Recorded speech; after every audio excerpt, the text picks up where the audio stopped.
Cara, eu tô tão puto com esse negócio desse pedido de desculpas do Monark, porque não é concordância ou discordância com a ideia proferida.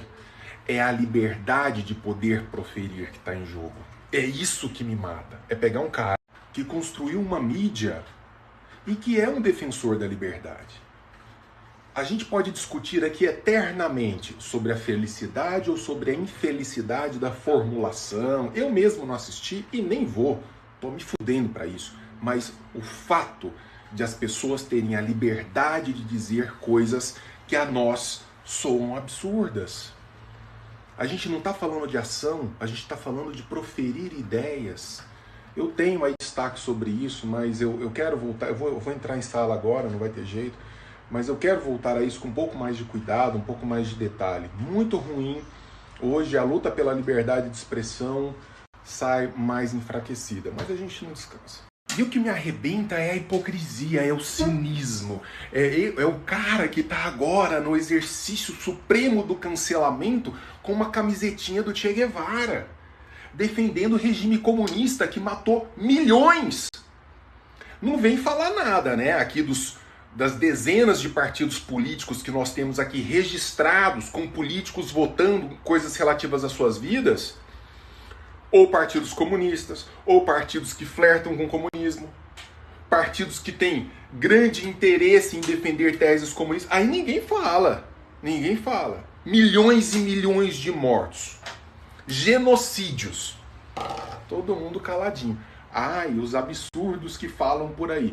Mas o que vocês falam, não, aí é menos absurdo, né? Porque vocês são virtuosos. É o ódio do bem.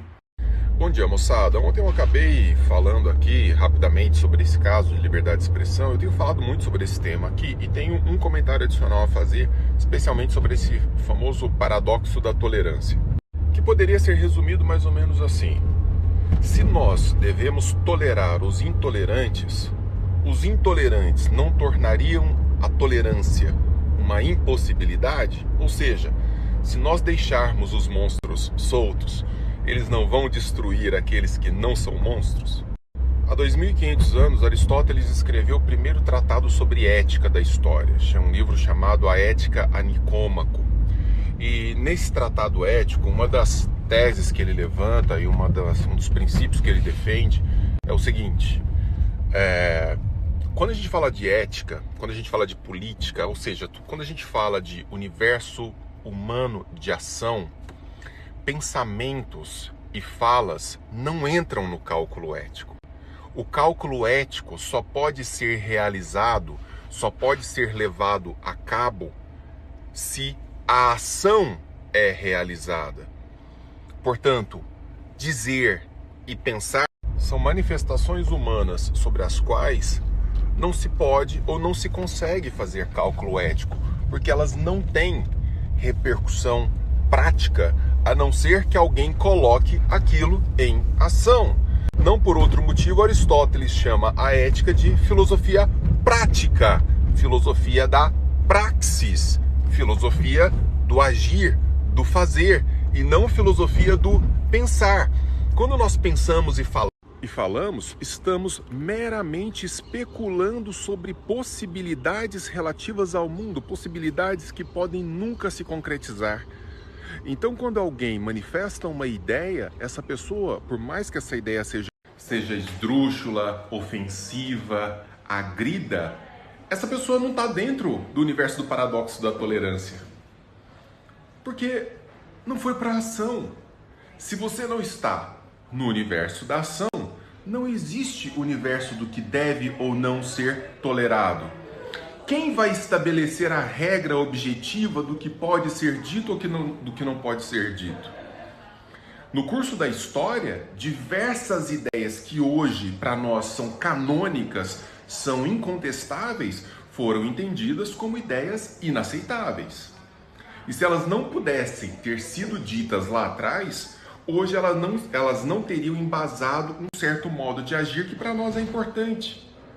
Então, o processo civilizatório é o processo de saber lidar com ideias que num determinado momento histórico podem sim nos ofender. Qual será a alma sacrossanta e messiânica que vai dizer, no plano da ideia, o que deve ou não ser tolerado na nossa sociedade? O ministro do STF? A Dilma? O Lula? O Bolsonaro? Seu padre? Seu pastor? Quem vai dizer?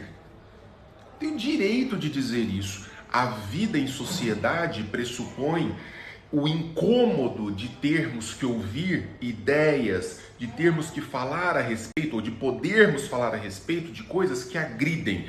E a alternativa à liberdade de expressão é muito pior do que a liberdade de expressão, que é a intolerância e a censura. Ontem, aquele pedido de desculpas foi um erro, tanto que o cara está sendo fritado vivo. Não deveria ter pedido desculpas, porque hora nenhuma mandou fazer um abaixo-assinado e dizer, não, nós temos que fazer isso mesmo. Essa é uma segunda discussão. Criar ou não criar um partido de tal natureza. Nós temos partidos comunistas. Um partido comunista é menos perigoso do que um partido nazista? Primeira pergunta.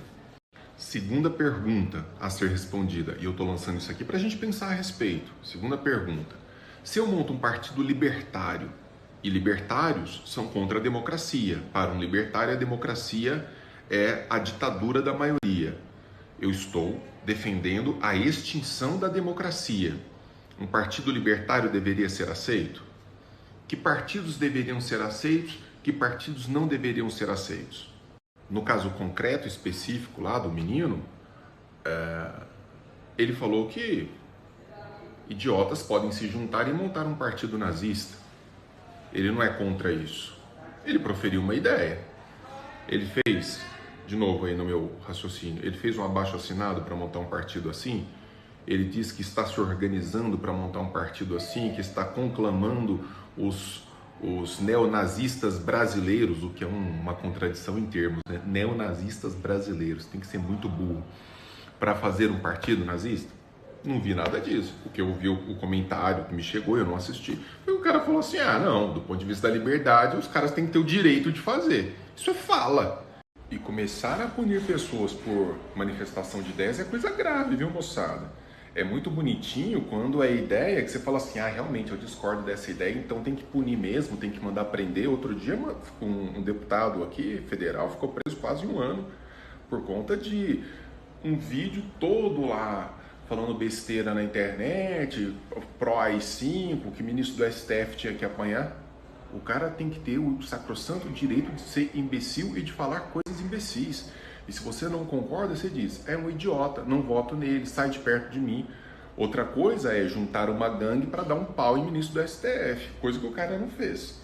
Então, muito cuidado com essa diferença. Ou a gente vai virar aquilo, e eu ainda comentei isso ontem numa aula, e hoje um amigo comentou aqui no story comigo, a gente vai virar, lembra o filme Minority Report, do Tom Cruise? Aquele negócio, você está sendo preso, por quê? Porque a gente viu que no futuro você vai cometer um crime. Eu estou sendo preso porque você está especulando de que no futuro eu posso cometer um crime? Isso é crime de opinião. O cara fala assim, sou a favor do AI-5, preso. Por que eu estou preso? Eu não dei golpe nenhum, não fiz nada. Não, porque você está falando uma coisa que amanhã você pode fazer. Então o negócio é ficar calado e fazer em silêncio. Eu prefiro que o cara diga. Não tem nada melhor do que viver numa sociedade na qual as pessoas podem dizer livremente tudo aquilo que pensam. Esse é um ambiente são, esse é um ambiente saudável. Doentio é um ambiente no qual as pessoas vão agindo pelos bastidores e não podem dizer o que estão pensando.